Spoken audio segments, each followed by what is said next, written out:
introductions of each, and then I'm going to ask you to each talk a little bit about your path to what you're doing. Somebody during the lunch break said, why are you doing that? Asking them to talk about their path. The reason is that I think that we can find out some of the technical or informational things lots of places, but to get how someone actually found themselves where they are and what their personal story is I think, enlightening. And in this day and age, from everything we've been saying about collaboration, about sharing and all of that, it becomes more and more important that you actually are able to tell your personal story. Jason Okuma is the founder of JATI Inc., and he does PR for startups, works closely with all area accelerators, and I've been told, maybe one of the most visible connected individuals in the LA entrepreneur scene. He's based on the West Side. Adriel Hampton is the Vice President of Business Development at NationBuilder and based in downtown LA, takes a community building approach to entrepreneurism. Audrey Bellis, over there, VP of Marketing at Meddle, M-E-D-D-L-E. Audrey has worked in marketing for numerous startups and is a key player in the movement to build the DTLA East Side tech scene, okay? And you'll notice this is the first panel where we're talking about where they are geographically. There's a theme here. Frank Grant, Senior Counsel at Perkins Coie. Frank owns Sylvan Learning Centers in Las Vegas. He works with hundreds of startups in LA on legal matters. He's also a VC funder and a member of the Pasadena Angels. Annie Pham is account supervisor at Fusion PR, and she works with startups both locally and globally. So now that question, the brief path to how you got to what you're doing today. Let's start with you over there, Frank, and work it down this way. So I started working with VCs right out of UC Berkeley, and then loved it, loved the startup ecosystem, have been in education as well for a long time. So always looking for exciting entrepreneurs. Hi, my name is Audrey. I got to my tech startup in kind of an unusual way. I had a mid-20s life crisis or quarter-life crisis with a major breakdown. And as a result of that, I started a mindfulness practice, a personal journey. I started writing, and one day, my founding team members read an article that I had published on HuffPost Women, reached out, said, we think you have a voice. Would you like to be our voice? We cannot pay you, but we think that there's something here. And it was a great product. That's how I joined the team, and I'm also with one of the first co-working spaces in downtown, and I oversee their community and development. My name is Jason Okuma. Know many of you from online, Twitter, at Jason Okuma.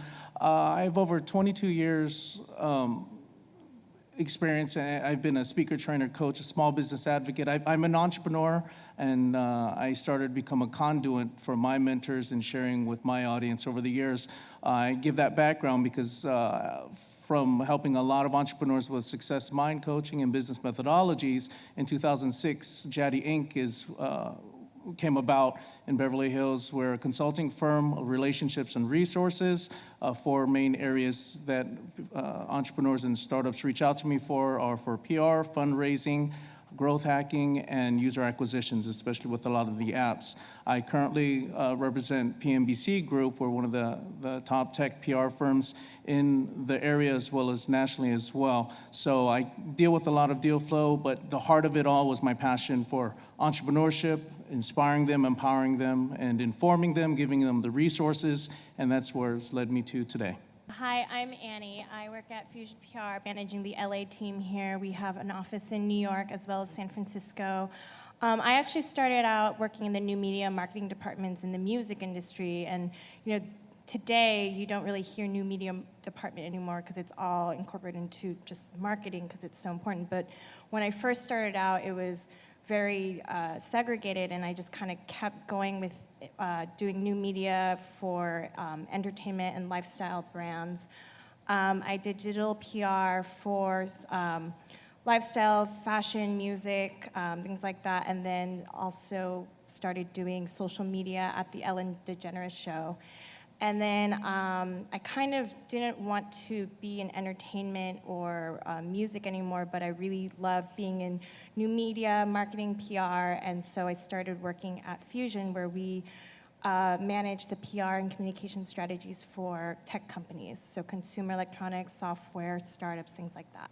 Very good. All right, I'm Adriel Hampton with NationBuilder. I have a background in journalism and city government up in Northern California.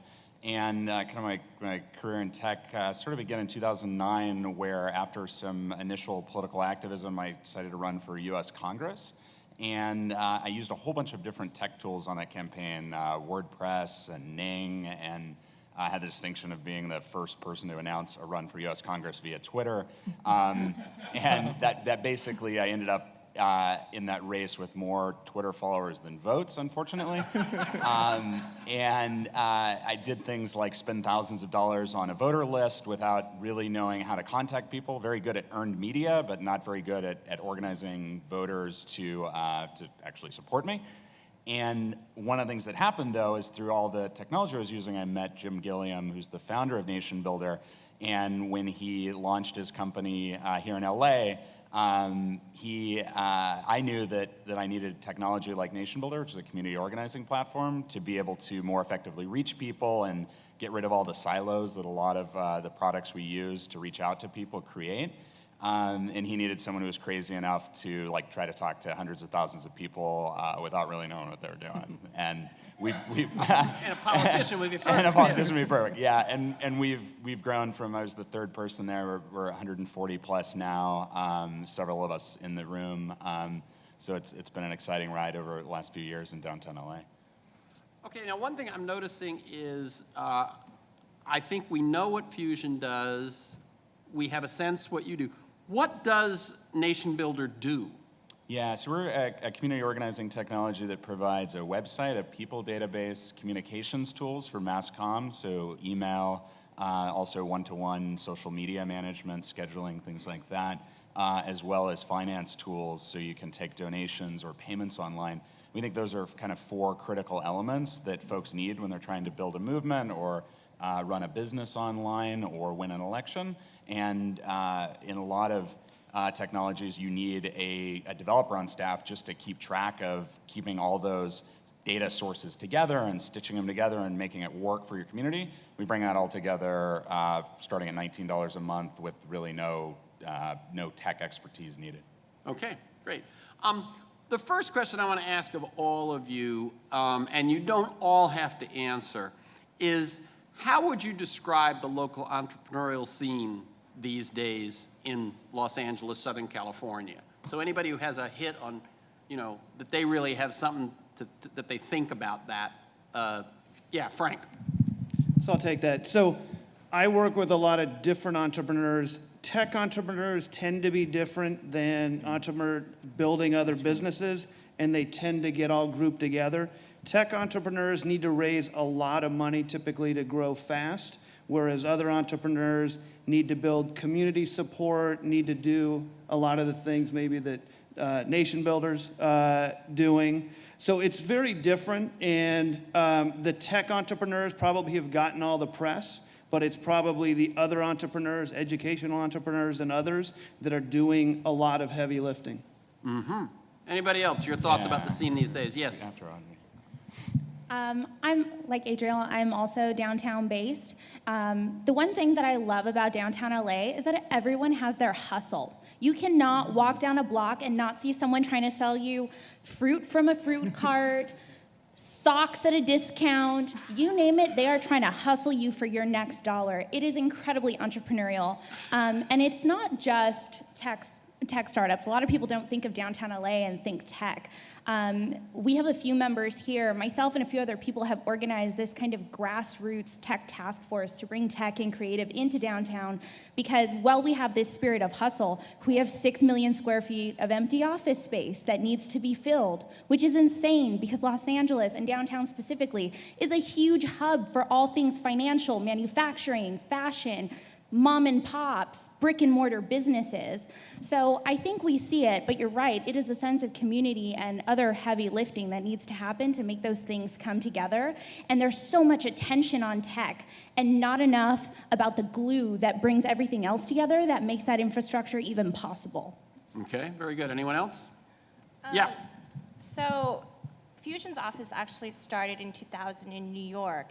And you would think a natural progression would be opening up the next office in San Francisco, but we really saw potential in LA, so they opened up the LA office in 2004 because, you know, LA is known for the entertainment scene, music industry, things like that, but in order for big businesses to continue to thrive and have longevity, they need to adopt tech. So we knew that eventually they're going to be taking on lots of new technology and also investing in, you know, other startups, entrepreneurs, and things like that. So we saw so much potential, and here we are today at a tech conference, which you probably wouldn't predict, you know, happening unless it was only related to entertainment or music or something like that.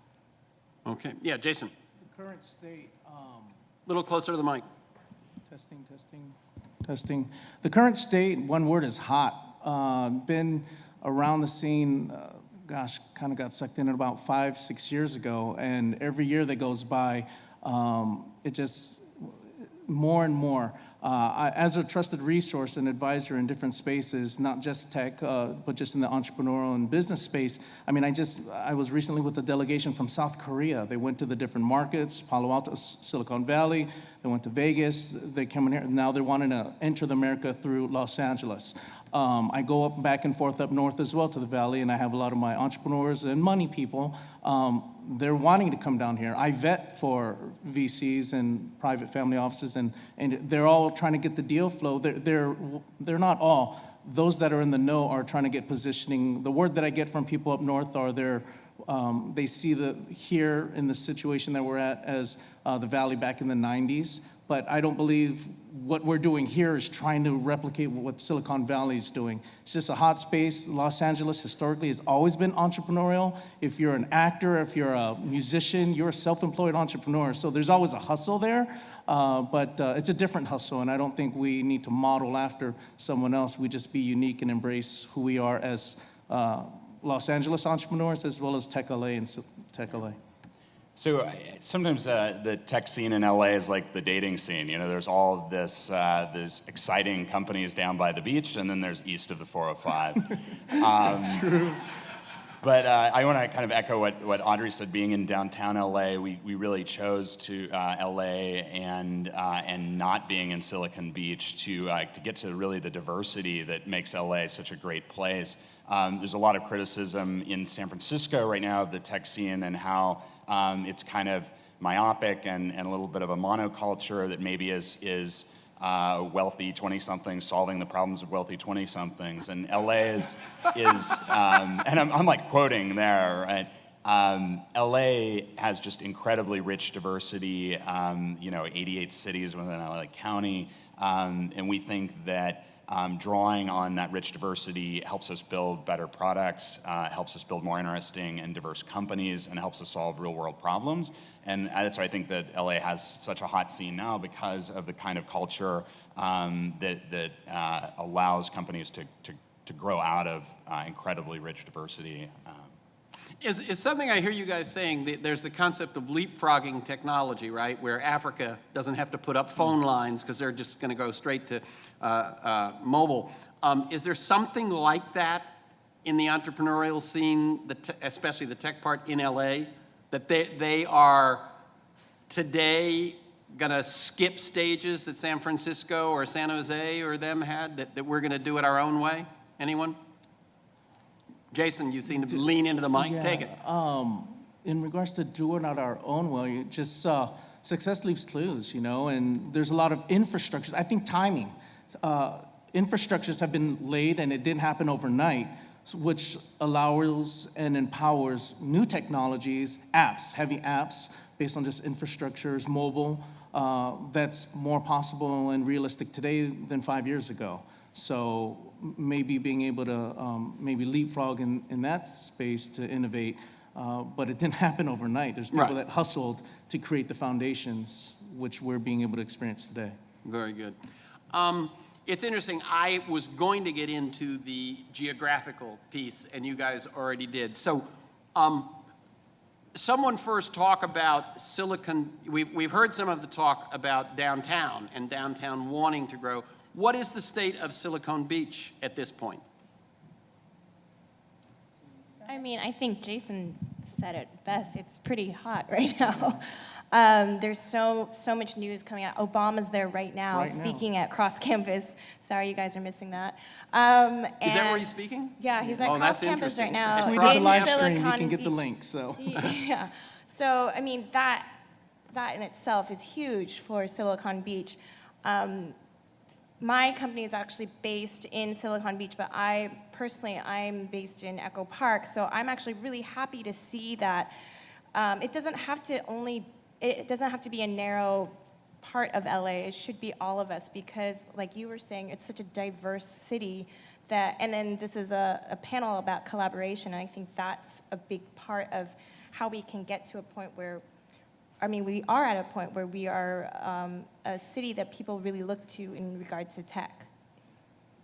Frank? But I would also say, I mean, the benefit of Silicon Beach is it gives a destination for the top engineers from Caltech, from UCLA and USC to go and find commonality, find a network. There's a lot of successful incubators. There's a lot of successful co-working spaces. So I think more than a location, it sort of cements and keeps a talent pool that will help Southern California grow. Let's talk just a bit about how can we better, it's something you all seem to be, or we've heard mentioned already, how can we better foster this collaboration where we don't end up talking about LA as being east or west of the 405 or that sort of thing? I mean, I imagine this is something you guys wrestle with a little bit or think about. Anyone's thoughts on that? How we can become, where, let's say in 5 years, you wouldn't be talking about this pocket or that pocket, you'd be talking about the whole scene. How would that happen? Maybe this is because I'm at a co-working space, but I think some of that starts with the co-working spaces. Yeah. I personally don't like to cross the 110 or go to the west side. That's like the running joke around my friends. Like if I have to cross the 110, it will not happen until the expo line can take me all the way to Santa Monica. True statement.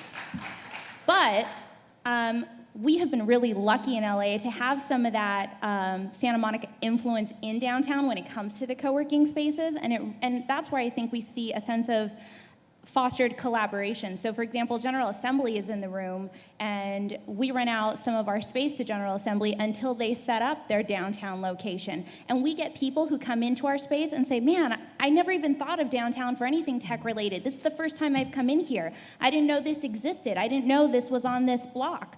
So I think when we do that and we see cross collaborations in environments like that are low pressure for people to come into, it's a lot easier to penetrate and begin to see kind of this fostered network of support. And if we do it in spaces where people are growing their companies, it'll feel a little bit more like, oh, well, that's just an extension of my campus.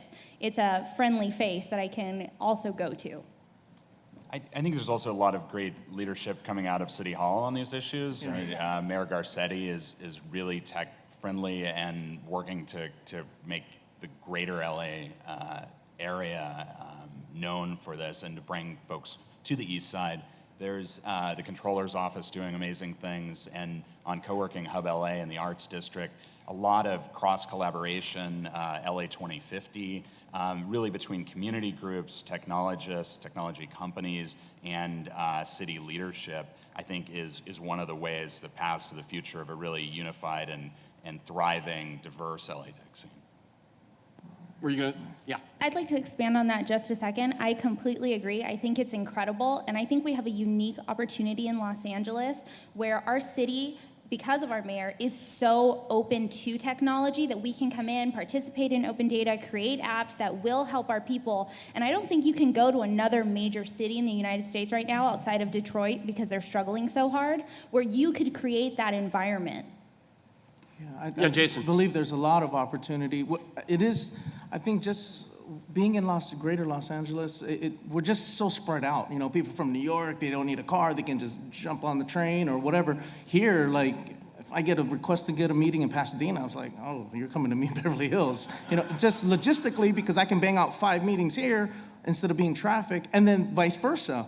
But I think for each of our little hubs to own our greatness, the West Side, because now it's not even just Santa Monica anymore. We're in, you know, Venice, Playa Vista, Culver City. all the way, Culver's popping now. But then Pasadena, who was pretty much one of the originals, you know, when the tech space kind of lost the PR play to the West Side, but now they have the whole Innovate Pasadena, which is awesome. So for each of our little hubs that's geographically spread out to own our greatness, I love the GA and all the WeWorks and, you know, just being able to spread out, not cross-market, but cross-collaborate. And the fusion will be the end. Whatever floats your boat, you know, you may have a West Side vibe or you may have a downtown vibe. So that's the beauty of LA. I realize the question sort of had a prejudice in it that it's best if it becomes a certain way. But in fact, that isn't LA, is it? No. Let me just share one thing.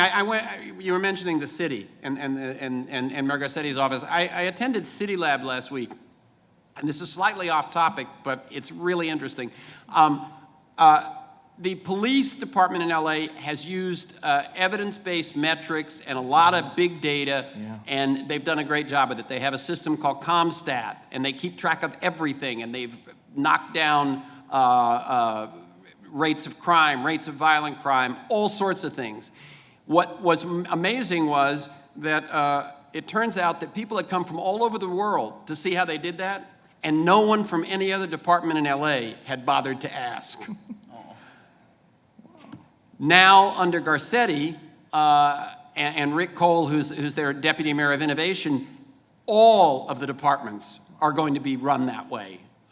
That's a revolutionary change for a city to do, so that now every system will have methods of tracking and evaluation and metrics, and the plan is, I saw him interviewed, and someone said, well, you haven't done enough big things. He said, I want to prove to people that this city works, that city government actually is competent. He said, once we do that, then everything else will take off from there. So I just wanted to plug that. It was quite exciting. Let me go to what sounds like sort of a general question, but take a moment to think about it. If I were to say, what is working? Right? If someone said, what really works in the entrepreneurial scene in LA? Any of you, what is working? And then the second question is, why is it working? What's the strength? What's hot right now? Competent. Anyone? Frank. What's working and why is it working? Partnerships with large companies. So I think if you look at what's happened with Maker Studios, with some of the other Oculus, whether it's acquisition, whether it's partnership, LA's a huge consumer-based market, and companies are acquiring and partnering with folks to get into that market. Okay. There was a recent report that LA is now the greatest concentration of tech workers in the United States, beating Silicon Valley as a region. And I think that part of the greatness of this is larger companies that we might not consider, they're not startups, like there's Disney and the aerospace companies. And you actually, yellowpages.com employees down here, and you're seeing actually cross-pollination between startups and some of these more experienced technologists. And I think that's really valuable, the ability for people to go in and out of larger companies and the startups and have the maturity that being part of larger companies gives you, and then being able to tap into the vibrancy of hundreds and hundreds of very small companies and being able to be a founder. It creates an exciting environment. There's a lot of talent in LA, even though sometimes we fall in Silicon Valley's shadow. I think it is a great future from that diverse talent pool. Jason, you were leaning forward, and then over to you, Annie. No, go ahead. Oh, go ahead. Okay. Yeah. Well, I was going to say, with tech, technology's out there. It's always happening. It's always being developed.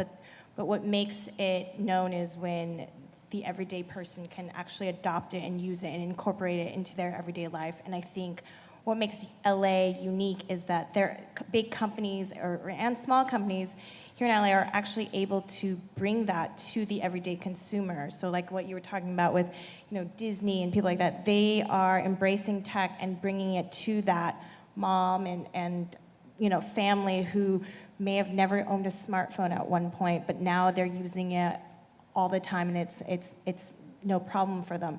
So, for instance, Oculus Rift and virtual reality, that's been out there for a really long time, but if the everyday consumer doesn't really understand it or know how to use it, it doesn't really matter. To finalize on that, I think what's working is just our natural ability to amplify. Los Angeles has always been a great amplification to the world. In the PR world, we have international clients that want to break a consumer brand to the world, but they want to start with the United States. They're not going to New York, they're coming to LA. We're like, satellites are on our rooftops shooting out to the world that's receiving our feeds, right? So Los Angeles, I always say, we're very powerful. When we sneeze, the world catches a flu. Los Angeles influences politics, fashion, music, lifestyle, and consumers. So, yeah, I mean, in that regards, there's a lot of exciting things happening in Los Angeles, but an amplification, and with that, bringing a lot more resources, which those that may be new to the market, be careful, or around this scene for a while. There's a lot of noise, so stay focused, and like Thomas said, it's in a concentrated focus on what your objectives and what what are you trying to accomplish. So like with events, there's 3, 4, 5 a night, you can't go to all of them. What's your objective? So stay focused, keep on your game, keep your hustle, and make it happen. And this is a great time in town to make things happen in. I had a question here where I was going to say Southern California has long been known for entertainment, music, media, and aerospace. You guys have referred to entertainment a number of times. Is there, what's going on, what's the influence of the aerospace that still remains here in regard to the entrepreneurial scene? Frank.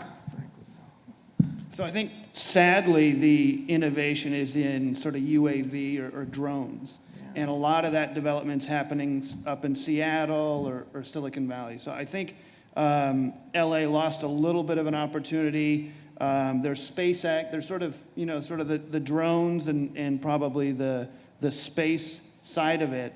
LA has a piece of the space, but probably needs to do more with the sort of drone industry, because I do think that's going to be a huge market, and we shouldn't miss out.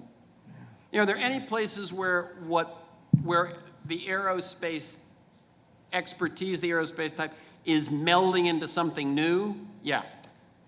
Yeah, so my dad is a cryogenics engineer for Raytheon, 31 years now, and he sees so many talented young engineers. He just had a team member that left to go to GoPro, the cameras, when it was several years ago, when they were very early, before they became, quite the household name.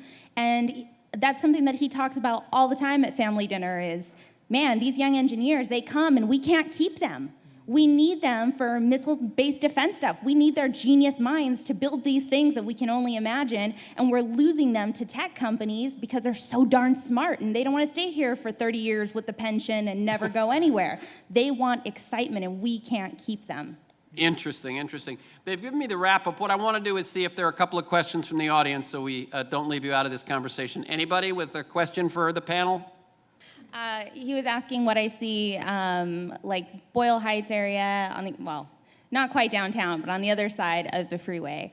That's a good question. I think that there's stuff happening there, and we just don't hear enough about it because everything is either Santa Monica or downtown, and then even within downtown, most people think of Hub LA. They think the Arts District. They don't think downtown proper.